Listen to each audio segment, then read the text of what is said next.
વાત ગુજરાતની કરીએ તો કચ્છ જિલ્લામાં ઠંડીનું જોર યથાવત છે। લોકો ઠંડીને લઈને ઠૂઠવાયા। ગરમ વસ્ત્રો પહેરવાની ફરજ પડી રહી છે।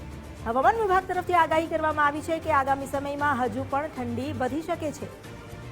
ઉત્તર ભારતમાં થયેલી હિમવર્ષાને કારણે ગુજરાત પર પણ હવે અસર વર્તાઈ રહી છે। અમારી સાથે જોડાઈ ગયા છે કચ્છથી સંવાદદાતા કૌશિક શાહ।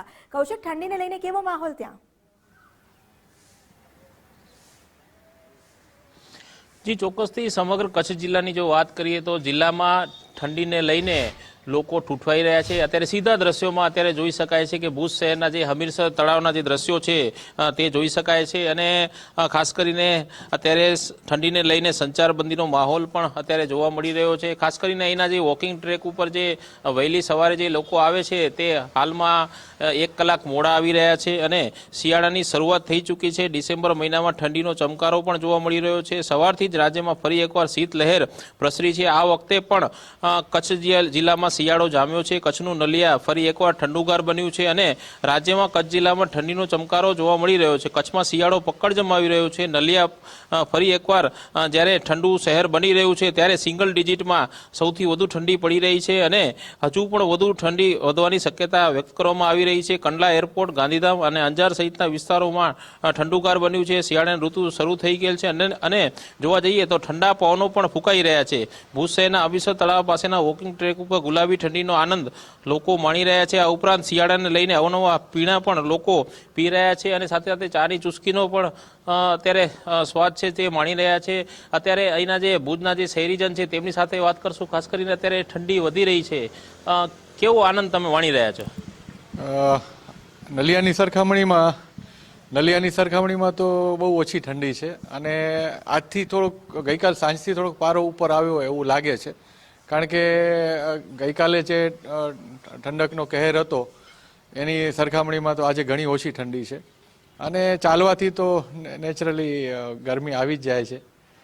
તો અમે તો આ શિયાળો હોય કે કોઈ પણ સિઝન હોય, અમે તો અહીં દરેક સિઝનમાં સવારે વોકિંગનો આનંદ માણીએ છીએ।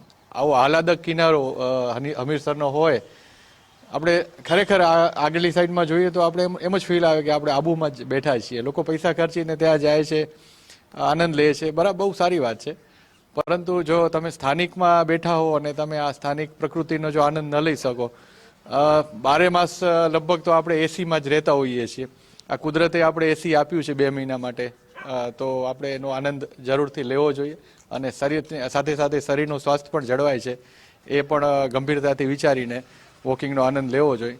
હા, થોડું મોડું નીકળવાનું થાય છે હવે, પરંતુ સવારે થોડોક ઠંડીનો પ્લસ અંધારું પણ મોડે સુધી હોય છે એટલે અહીં મોડું નીકળવાનું થતું હોય છે। અનેક રહેવાસી તેમની સાથે વાત કરું, અત્યારે કેવી ઠંડી પડી રહી છે દાદા?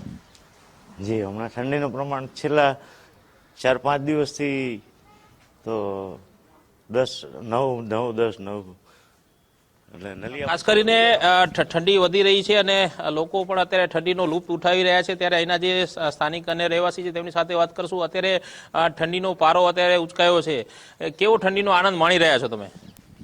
અત્યારે બહુ ઠંડી છે। અત્યારે સિઝનમાં થોડીક મોડી છે, ખરેખર વહેલી હોવી જોઈએ।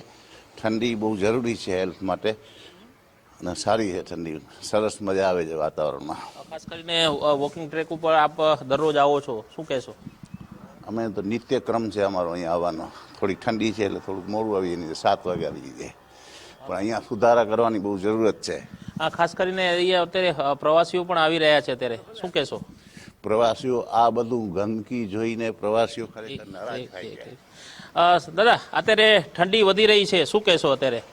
ઠંડી તો જોઈએ, હજી તો ઓછી છે, હજી વધારે જોઈએ। કેવો ઠંડીનો લુપ્ત ઉઠાવી રહ્યા છો અત્યારે? બહુ સરસ, બહુ સરસ। આપણે તો ઠંડી જ પસંદ છે, ભલે 12 મહિના રહીએ, ગરમી પસંદ નથી। ઠંડીમાં ને આપણે તંદુરસ્ત થઈ જઈએ। અત્યારે ખાસ કરીને લોકો ઠંડા પણ પી રહ્યા છે, અત્યારે આરોગ્યવર્ધક પીણા। અત્યારે કયા કયા પીણા તમે પીવડાવો છો અત્યારે? અત્યારે આમળા છે, પાલક છે, જવારા છે, બીટ, કારેલા, લીમડો, દૂધી, તુલસીનો ઉકાળો અને કાવો વગેરે બધે શિયાળામાં હોય છે અને બાકી નેચરલી સિઝન ઉપર જે સિઝનેબલ જ્યુસ મળે છે। તો અત્યારે જિલ્લામાં ઠંડી વધી રહી છે અને ખાસ કરીને અત્યારે ઠંડીને લઈને લોકો ગુલાબી ઠંડીનો આનંદ પણ માણી રહ્યા છે. જી આભાર આપનો જાણકારી આપવા માટે. તો અત્યારે કચ્છનો માહોલ જે જામી ચૂક્યો છે, જે સ્વાસ્થ્યવર્ધક કસરતો કરવામાં લોકો લાગી ગયા છે. હજુ પણ ઠંડી વધશે, પરંતુ તે પહેલા આ સમયનો પણ લોકો લુફ્ત ઉઠાવી રહ્યા છે. ઠંડીને લઈને એક તરફ લોકો ઠૂંઠવાઈ રહ્યા છે, પરંતુ એ જ ઠંડીમાં આરોગ્ય બનાવવા માટે સવારમાં ચાલવા પણ નીકળી રહ્યા છે.